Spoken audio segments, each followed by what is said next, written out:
You're watching 48 Fastcast. Hello, 7:01 is your time. Thanks for joining us for the 48 Fastcast today. We are starting out pretty mild, looking good out there. Really no issues. Oh, beautiful sunshine behind us right now. You know, a little windy, but no major problems there. No, and we warm up nicely, even with the clouds. The clouds, a little bit of a bummer, though, just because we had the total lunar eclipse this morning. Let's get to your forecast, though. Starting off in the mid to upper 50s, we'll hit afternoon highs in the mid 70s, and we will be mostly cloudy to overcast this morning, anticipating some breaks in the clouds by the afternoon. So some of you will see some occasional sun, just like we did for your Monday, but it is going to be a bit breezy. Jonathan pointed it out. Wind gusts today about 15 to 25 miles per hour, 57 overnight, 79 degrees for Wednesday, 81 on Thursday. And it's just a warm stretch of days. Warmest stretch of days we have seen so far in 2026. Here are your temperatures. Probably a light jacket, sweatshirt type morning. We hit a high of 75 today with those wind gusts. Pollen forecast now. This is going to be more and more of a burden moving forward to tree pollen. Juniper, maple, and elm in the high category. By the end of the week, as our temperatures warm up even more, the wind is out of the south. That brings up that southern pollen too. It's going to be a long week when it comes to allergies. We'll talk about weekend storm chances, though, coming up. This is your 48 First Alert Road Report, sponsored by Bankston Motorhomes. All right, taking a look at your traffic this morning. The Parkway in Huntsville, things moving along very smoothly at 7:02. You love to see that. We are seeing a little bit of a slowdown, though, on Governor's Drive 431 as that intersects there southbound. So just be aware of that this morning. Also on 72 eastbound as you're approaching Huntsville from Athens, potentially. In Decatur right now, going northbound to approach the bridge and get on to 72 as well. A little bit of a slowdown there at 25 miles per hour, but no major problems, though, if you're heading from Decatur to Huntsville. Just about 25 minutes, Jana. All right, Jonathan, thank you. Right now, all American citizens throughout the Middle East are being asked to leave. This comes as President Trump is warning that bigger attacks against Iran are on the way. Lawmakers in Washington are set to get a briefing later today on the ongoing conflict. The U.S. Embassy in Saudi Arabia was hit by drones yesterday. Now, there was some damage, but no one was hurt. Meanwhile, the Iranian Red Crescent Society says nearly 800 Iranians have been killed, including some children. 6 American soldiers have also died. Some high-ranking Democratic lawmakers are concerned that these attacks on Iran may be illegal. I said before, I've said now, there was no imminent threat to the United States of America by the Iranians. There was a threat to Israel. If we equate a threat to Israel as the equivalent of an imminent threat to the United States, then we are in uncharted territory. Top Republican lawmakers are standing behind the president, saying Iran poses a threat to American safety. The president was acting well within his authority. It's not a declaration of war. It's not something that the president was required, because it's defensive in nature and in design and in necessity, to come to Congress and get a vote first. The Trump administration has said that Iran must never develop a nuclear weapon. President Trump also says he hopes the conflict wraps up by the end of the month. Now, protests against these attacks are growing across the country and here at home. There was a protest in Huntsville last night. It was held outside Senator Katie Britt's office. Protesters arguing that another long war will hurt the economy and send us even further into debt. We're all pretty much in agreement. The war, it benefits the pockets of the big companies, but it doesn't benefit our societies. We need to get back to focusing on America first. Now, Michelle Waters, who you just heard from, also says the American strikes are endangering innocent lives. And this conflict has also brought travel across the Middle East to a standstill. And there are people from Alabama and Tennessee there who have been impacted. Nashville native Abram Mitchell went to Dubai recently to celebrate his birthday, but he's now stuck there after airspace over the United Arab Emirates was shut down. Mitchell is now just praying to get home safely. I can't control what's going on. God, Jesus Christ, he controlled that, but at the end of the day, I know me touching that soil would mean so much for the people that love me and the people that are back home worried right now because they don't know exactly what's going to go on. Now, there are a small number of flights that have resumed in Dubai, but many others remain canceled this morning. We could start to see an impact on gas prices very soon. Right now, experts with Gas Buddy say the oil supply in the Middle East is not being impacted heavily right now, but this could change in the next week or two. It takes a little time for that higher priced oil to get through the refinery, get through the wholesalers, and get to our gas pumps.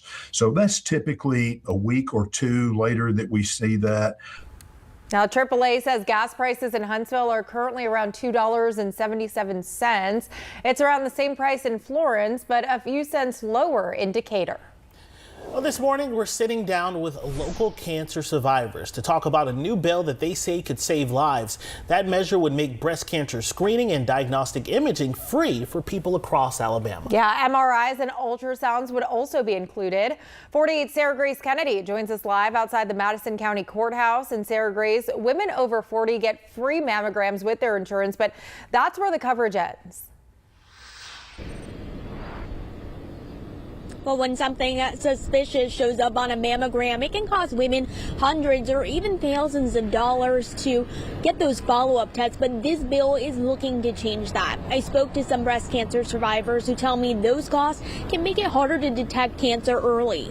Then you get that phone call saying that they have found something suspicious. Your world changes so fast. And then if you paired that with, I don't have the means or the insurance to pay for my treatment, I can't imagine what that's like. That's the call Melanie Hyatt got in 2022. Although her tumor was small, it was very aggressive. She had good insurance, but knows not everyone does. A close friend of hers who was recently diagnosed has already paid over $1,000 out of pocket. Reagan Mosley was just 29 years old when she was diagnosed with breast cancer. Insurance initially refused to cover her screenings based on her age. When she got her diagnosis, she had one thought. All I wanted to do was take my diagnosis and throw it in everyone's face. That is the first thing I wanted to do because I felt like I had advocated so much for myself and no one really took me seriously except for my doctors. Cancer doesn't discriminate on age. If it did, we wouldn't have pediatric cancer. Mosley paid thousands of dollars in screenings over 5 years. This bill would have made those tests free once insurance agreed to cover them. Annette McAdams has been a breast cancer survivor for nearly 14 years. She says she's heard from women who avoid getting screened because of the cost. If your insurance will cover it without copays, I think more women would go to get their screening. She says the current system is backwards. Instead of being proactive, instead of covering the screenings, they'll cover everything once I was diagnosed with that C word. McAdams supports this measure because early detection is often the difference between life and death. That's the key to us living long, full lives, getting to see, I'll get emotional, getting to see grandbabies. And I've got friends that didn't get that choice. If Governor Ivey signs this bill into law, it would go into effect on January 1st, 2027. Live in Huntsville, Sarah Grace Kennedy, 48 on your side. That was my biggest fear, is like people know me and they're going to think, oh, this is a judge. She's not going to scam me. She's not going to shaft me out of this money. She says she's going to meet me on Friday with a truck. She's going to meet me on Friday with a truck. Well, this morning, one Morgan County judge wants you to be careful after a criminal used her Facebook account to steal money from her friends. Judge Jennifer Howell says she woke up one morning completely locked out of her Facebook account. She says the scammer posed as her, saying that she had a dying uncle and she needed to sell his things. In less than 48 hours, that scammer had messaged over 100 people and 50 even committed to buying something. One woman tried to wire $30,000 to that scammer. Howell says that only 3 payments went through, none totaling more than $2,000. But her advice to you, always see what you're buying in person. And if you're going to buy something online, see it in person. See the actual piece of property in person. See the actual face of the person selling it in person. There's just not a deal that's so good that, it's worth like sending money in an electronic fashion. So it absolutely, that's my advice. See it in person. Yeah, that's especially helpful tip when you're getting things from like Facebook Marketplace. Now, Decatur police are actively investigating this, but no one has been arrested. A former Huntsville police officer is now trying to get his job back. Scott Hartman was fired in December after his DUI arrest. Huntsville police say he crashed at Church Street and Wheeler Avenue right outside the police station. Hartman appealed his termination to the Huntsville City Council, but that appeal was rejected. He's now asking a Madison County judge to order his rehiring. Now to a 48 update on a story we first brought you last week. The Limestone County woman charged with murdering her infant son will undergo a mental evaluation. Morgan Thornton asked a judge for that evaluation. She's charged with capital murder, accused of beating her child to death. Thornton was arrested last August. The child's father says Thornton admitted to killing a, quote, demon. If Thornton is convicted, she could face the death penalty. All new this morning, a Giles County man will spend nearly a decade in prison after being convicted of child sex crimes. Authorities say Kevin White accepted a plea deal yesterday. He will serve 9 years in prison. An investigation last year found that White had and distributed hundreds of images and videos containing child sex abuse material. Well, discussions on funding your child's education could begin later this week in Montgomery. Now, the Alabama legislature is required to pass a general fund and an education trust fund for the budget. Governor Kay Ivey recently released her recommended budgets. Last year, $10 billion was put into the education fund, and that set a new record. Her new budget proposal is for $10.5 billion. With the legislative session already halfway over, time is running out for these two funding measures to be passed. We have to make the judgment to be able to put dollars where we see is going to be best reflective of the state in addition to the governor's recommendations. I think, the next half of the session, we'll see the budgets come out. That's our primary focus anyway, and we'll get that behind us and give a chance to move forward. Governor Ivey is recommending that the general fund be around $3.7 billion. She's also proposing a 2% raise for teachers and another $13 million to go to the state's Department of Early Childhood Education. Ivey is also asking for an additional $35 million for the Alabama Community College system. Well, Alabama prison inmates will now have more opportunities to recover from drug addiction. The Alabama Department of Corrections is getting nearly $600,000 to help fund some treatment programs. Those treatment programs will be located at 8 prisons. Well, right now, fire crews in Leoma are trying to figure out what started a house fire. This happened on Sunday. One person had to climb through a window to escape. No one was hurt. Several pets were also rescued.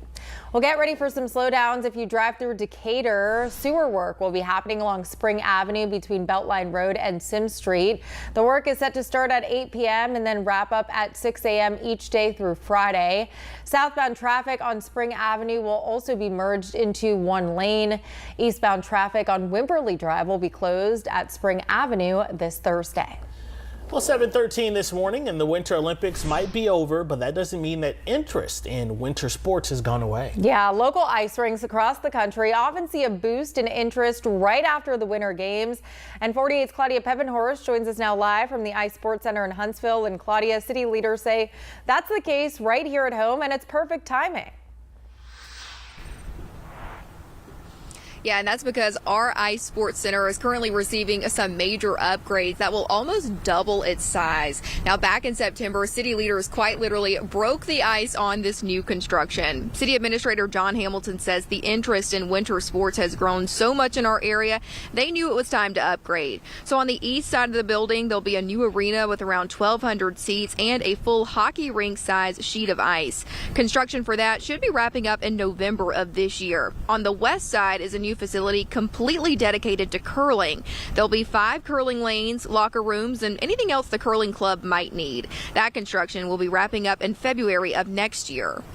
If you go down and talk to the hockey clubs, the figure skaters, all of them will tell you that we do, we have much greater demand in our community for ice than what we have available. And so the only way to solve that is with more ice. And so they've been very excited about getting that. So the teams will be able to practice a lot more and compete a lot more. And with the arena, it will really help being able to bring in tourism and things. We'll be able to do a lot more events there. And even the Havoc sometimes, if the VBC is not available, we'll go down and use the Ice Sports Center. So if you watched the Winter Games, decided you want to try out a new sport, you can do so here at the ICE Sports Center because they offer numerous classes for all age groups. For more information or to sign up, just visit their website, icesportscenter.com. Reporting live in Huntsville, Claudia Peppenhorst, 48 on your side. All right, thanks, Claudia. Well, happening tomorrow, some Guntersville students will be getting out of school a little bit earlier. Now, the reason for this is because Guntersville City's high school boys and girls basketball teams have made the Final Four. Our early dismissal will be at 11:15, and we have that bus departure schedule. It's on your screen right now. The girls will take on Briarwood Christian at 3 p.m. The boys will be playing immediately after at 4:30 against Sylacauga. Now, your first alert weather with meteorologist Eric Burke. Well, good Tuesday morning, everyone. Starting off the day pretty cloudy, and the clouds will slow our warming a bit, but even some peaks of sun by the afternoon, boosting us into the mid-70s. And the winds are breezy from the south, 15, 25 mile per hour wind gusts. We've got 80s in the forecast for highs Thursday, Friday, even Saturday. What we're watching, and this brings the most questions to the forecast, well, chances for rain and storms for the weekend. Our next chance of light scattered showers will be Friday afternoon into the evening. Big portions of your weekend will be dry, but notice how future radar starts to bring in some rain and potentially some storms coming in for Saturday afternoon and evening. Same thing goes for Sunday. Just keep checking back because these models have gone back and forth on this forecast. More on that coming up. All right, thanks, Eric. Well, your child now has more resources to receive pediatric care in the state. We'll explain after the break.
Well, there's a new pediatric intensive care unit at Children's of Alabama. The new PICU opened on Saturday in Birmingham.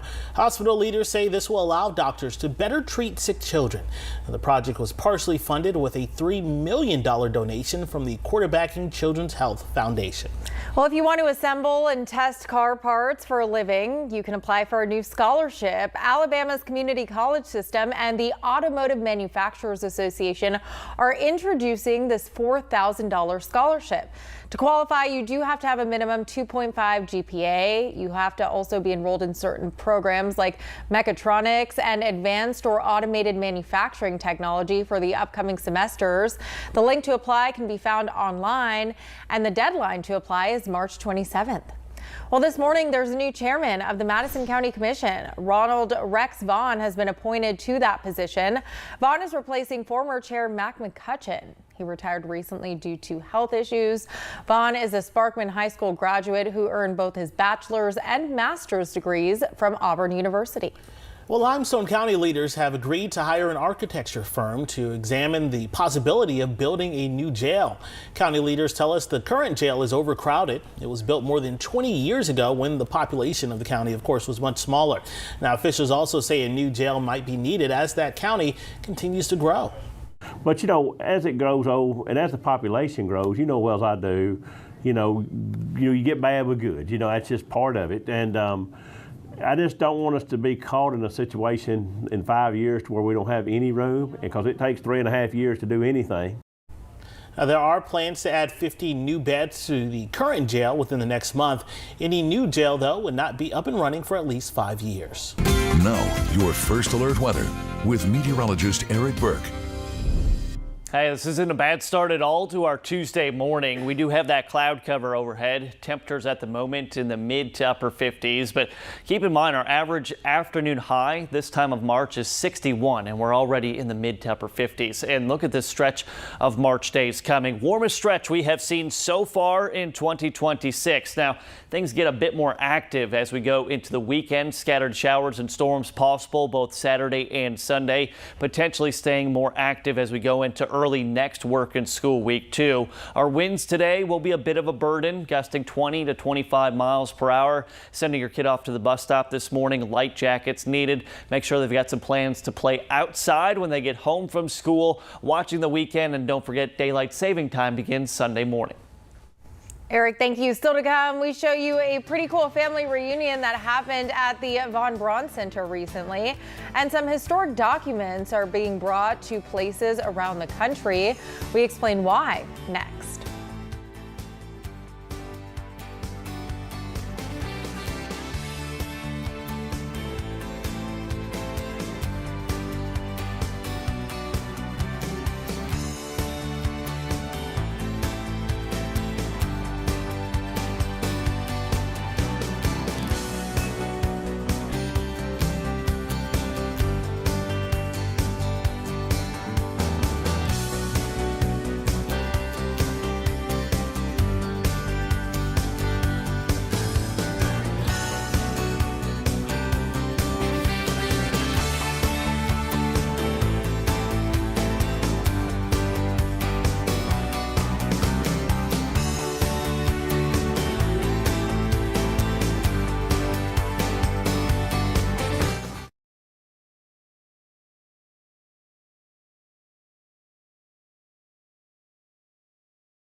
Well, if you're an Alabama fan, you may soon have a new resort to stay in Tuscaloosa. A Sports Illustrated hotel is in the works. City leaders say all that's left to do is give the developers the necessary permit. That's expected to happen this month, and then construction can start. The location will be on Rice Mine Road near the Black Warrior River. This resort will also include condos, a wellness center, and restaurants.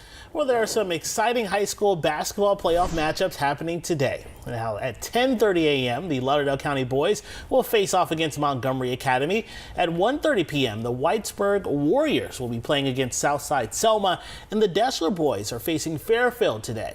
Now, the rest of the games are all listed on your screen. If you want to see some full coverage of these playoff games, make sure to check out the 48 Sports Zone app. Well, two brothers who haven't seen each other in more than 25 years just reunited here in Huntsville. Command Sergeant John Fritz was talking to community leaders outside the Von Braun Center last month when he felt a little tap on the shoulder. He turned around and saw his brother Dylan. Now, the brothers hadn't seen each other since Dylan was in college. This is all according to our media partners at the Redstone Rocket. Pretty cool. Well, now to another special reunion, this time in Missouri, where a family just reunited with a dog who's been missing for almost a year. Nikki Marks was scrolling on Facebook when she saw a picture of her long-lost dog named Tucker. Tucker had been missing for 11 months. Luckily, Tucker was completely healthy. Now he's back home with his family. Some rare documents from America's founding are being taken across the country. The documents were loaded onto the Freedom Plane yesterday in Washington, D.C. Some of the items on board include the Treaty of Paris, the 1774 Articles of Association, and the secret printing of the Constitution. An exhibit showcasing these documents will be in 8 different cities, including Atlanta. Now, your first alert weather with meteorologist Eric Burke. All right, forecast for today. More clouds than sun, unfortunately, but still a very nice day for early March. Hitting a high of 75 degrees, our average is 61. We will see some breezy winds, 15 to 25 miles per hour, just kind of off and on through the morning into the afternoon. And the warm-up continues, 81, 83, 82 for Thursday, Friday, Saturday, even Sunday in the 70s and upper 70s coming for Monday. Now, this will also lead to a more active and unsettled weather pattern with chances for showers and storms by the weekend into early next week. We will see some occasional sun today, and that will help boost our temps into those mid 70s. 57, mostly cloudy overnight tonight. It's a nice evening and should be a nice start to the day. I think we've got enough wind that fog won't be an issue waking up tomorrow morning. Look at the 80s, even Saturday there, watching those weekend rain and storm chances. And we do have a cool down. The 10th day under 10 days shows a cold front coming in. So enjoy the 70s, 80s when we've got them. Absolutely. And those are warmer days here. Definitely something to like get outside and enjoy. For sure. Absolutely. All right, y'all. We'll be on air with more news, weather, and traffic throughout the morning. So change it there.